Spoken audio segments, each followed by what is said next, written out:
He invented gravity. He created calculus. He changed science forever. But what if everything you know about Isaac Newton is only half the story? At night, when the world was silent, Newton was not sleeping like everyone else. He was doing something very different. He was mixing strange chemicals in secret, writing hidden notes in coded language, searching for something impossible, a way to turn metal into gold, and maybe even live forever. The same man who explained how the universe works was hiding another life that almost no one knew about. And this hidden life was so strange, it could have destroyed his entire reputation. If people had discovered it at the time, everything would have changed. This is not just the story of a scientist. This is the story of a man living two lives at the same time. One in public, one in complete secret. This is the real story of Isaac Newton. The year is 1642. In a small village in England called Woolsthorpe, a baby is born. He is very small, very weak, so weak that nobody thinks he will survive the night. But this baby is Isaac Newton. And he survives. Before he even had a chance to know his father had already died. 3 months before his son was born. Isaac Newton entered the world completely alone. When he was just 3 years old, something happened that would shape his entire life. His mother left him. Her name was Hannah. A wealthy minister asked her to marry him. He was rich. He had a future. But he had one condition. He did not want Isaac in his home. And Hannah accepted. She left her son behind with his grandmother, close enough to see, far enough to hurt. His grandmother was kind, but she was not his mother. Isaac grew up watching other children with their parents. He grew up feeling different, unwanted. And this feeling, this deep, painful loneliness, became the engine of everything he did. It pushed him away from people. It pushed him toward books, toward questions, toward the only world where he felt safe, the world inside his own mind. Isaac was not an easy child. He was angry. He was lonely. He did not play like other kids. Instead, he built things, small windmills, mechanical toys, wooden clocks. He spent hours alone, watching, thinking, measuring everything around him. He made paper lanterns and attached them to kites at night. People in the village saw lights flying in the dark sky. They thought they were seeing something supernatural, but it was just young Isaac, experimenting, always experimenting. At school, Newton was quiet, strange, different. Other boys bullied him. One day, something changed inside him. He made a decision. He would not fight with violence. He would win with his mind. From that moment, Newton began to study harder than anyone else. He focused completely on learning. And slowly, he rose to the top of his class. When he was 12, his stepfather died. His mother returned, but she needed help with the farm. She wanted Isaac to become a farmer like his father. Isaac tried, but he was terrible at it. He forgot to watch the animals. He sat under trees reading books instead of working. His uncle noticed something. This boy was not made for farming. He was made for something else. He convinced Hannah to send Isaac back to school. When he was 18, he entered Cambridge University. But life was not easy. He was poor. His mother gave him very little money. He had to work as a servant to pay for his studies. He cleaned rooms. He carried bags. He served food to richer students who looked down at him. But Isaac had learned something important as a child. Being invisible can be a superpower. When nobody watches you, you are free to think, free to question, free to imagine, And in those quiet nights, while the world slept around him, something inside him began to grow, something that would change history forever. In 1665, a terrible plague spread across England. It was called the Black Death. People were dying in the streets. Cities were closing. Families were separating. Cambridge University had to close. Isaac Newton was forced to leave the city. He returned to Woolsthorpe. He was only 22 years old. No job, no title, no laboratory, only a quiet house in the countryside, and a mind that never stopped moving. But something incredible was about to happen. Something that would change science forever. For the next 18 months, Newton lived completely alone. No students, no teachers, no distractions, just silence, just fields, just trees, just sky. And in that silence, his mind began to grow faster than ever before. He woke up early every morning. He worked until late at night. He filled page after page with numbers, drawings, and questions. He did not stop. He could not stop. His mind was like a machine that never turned off. One day he was sitting in his garden. He saw something simple, an apple falling from a tree. Nothing special. Everyone had seen an apple fall, but Newton did not see just an apple. He saw a question. Why does it fall down? Why not sideways? Why not upward? And then he went even further. He looked up at the sky. He thought about the moon. If the apple falls toward the ground, why does the moon not fall too? Why does it stay up there, moving in a circle? He began to think about forces, about invisible pulls, about the space between objects. And slowly, a new idea began to form. A force that exists everywhere. A force that pulls everything toward everything else. The apple toward the ground. The moon toward the earth toward the sun. He called it gravity. But Newton had a problem. The mathematics of his time could not explain this idea. The numbers were not enough. So Newton did something extraordinary.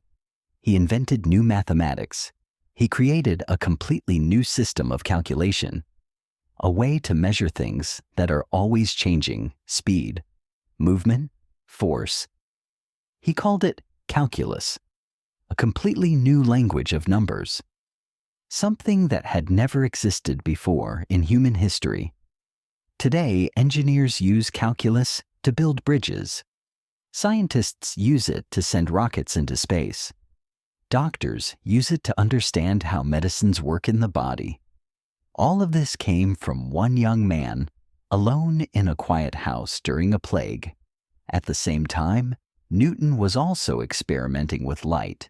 He bought a glass prism at a market, a simple triangular piece of glass. He took it to a dark room. He made a small hole in the curtain, and he let one thin beam of sunlight pass through the prism. And something amazing happened. The white light broke apart. It separated into colors: red, orange, yellow, green, blue, violet, a complete rainbow, from a single beam of white light. Newton was amazed. He had discovered something that nobody understood before. White light is not simple. It is made of many colors mixed together. He spent weeks experimenting with this. He used 2 prisms. He separated the colors and then put them back together again. White light, colors, white light again. He was playing with light like it was clay in his hands. This discovery changed everything we know about light, color, and vision. It was the foundation of modern optics. And it came from a young man with a simple piece of glass and an endless curiosity. In just 18 months, alone in a house in the countryside, Newton invented gravity, calculus, and the science of light. 3 of the greatest discoveries in the history of science. All in 18 months, all completely alone. Scientists call this period Newton's Year of Wonders. And it truly was. But when Cambridge reopened, Newton returned. He became a professor at just 27 years old. His colleagues were amazed by his mind. The king knew his name. He became the most famous scientist in England, then in Europe, then in the entire world. But fame did not change Newton. He was still quiet, still private, still alone. He had no close friends, no romantic relationships. He preferred his books and his laboratory to any human company. And this is where the story becomes darker, because nobody knew what Newton was doing at night. Behind locked doors, he was living a completely different life. He was an alchemist. Alchemy was one of the oldest sciences in human history. For thousands of years, alchemists had been searching for something impossible. They wanted to understand the secret of matter itself. How to transform ordinary metals into gold. But it was not just about money. Alchemy was about finding something much more powerful, the philosopher's stone, a mythical substance that could cure any disease, that could stop aging, that could give eternal life. Think about that. A substance that could make you immortal. A man who had spent his entire life alone, searching for a way to never be alone again, because death means being left alone forever. In Newton's time, alchemy was dangerous. It was illegal in many places. People believed it was connected to witchcraft and dark magic. Some alchemists had been imprisoned, others executed. But Newton did not stop. He worked in secret for 30 years. 30 years of hidden experiments. He wrote more than 1 million words about alchemy, more than he ever wrote about physics or mathematics. Think about that for a moment. The man who explained gravity wrote more about turning metal into gold. He built small furnaces in his laboratory. He worked with the most dangerous chemicals of his time: mercury, lead, antimony. Toxic substances that burned the skin, that filled the lungs with invisible poison. Mercury was his greatest obsession. He heated it. He cooled it. He mixed it with other metals. He breathed the vapors. Day after day, week after week, year after year. He worked alone, at night, sometimes for days without sleeping, his eyes red, his hands stained with chemicals, watching substances change color, searching for something impossible.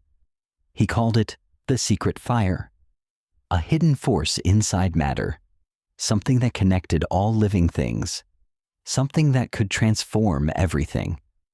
And Newton was convinced that he was the chosen one to find it. But he never found it, and the cost was terrible. Those years of working with mercury and toxic metals slowly poisoned his body, and possibly his mind. By the 1690s, friends noticed something was wrong. Newton became strange, unusual. He was always anxious, always tired.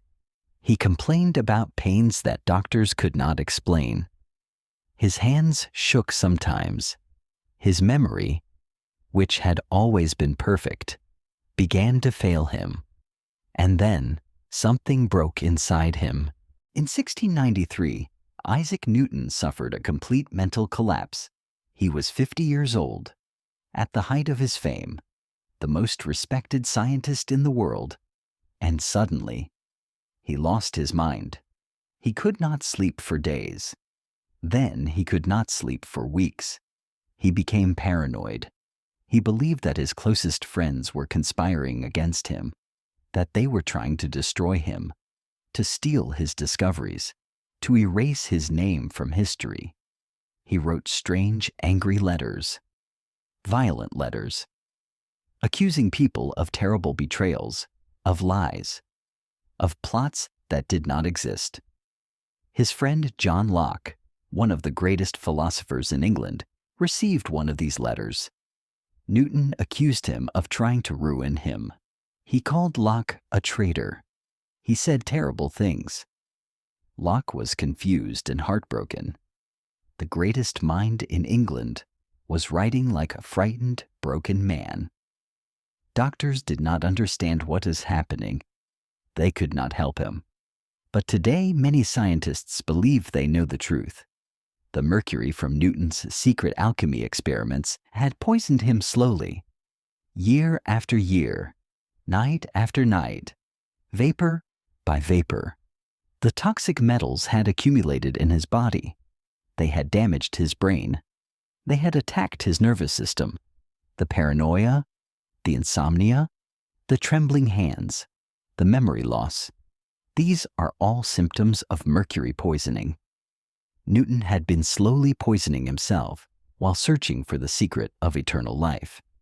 The very thing he was searching for was destroying him. He recovered slowly, after many months of rest and care.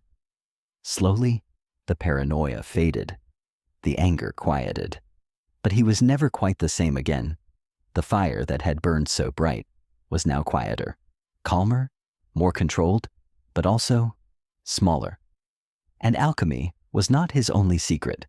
Newton also studied the Bible, not as religion, not as faith, but as a code, a mathematical puzzle hidden by God himself. He believed that God had hidden mathematical messages inside the ancient text, secret patterns, hidden numbers, prophecies about the future of humanity. And Newton believed he was the one chosen to find them.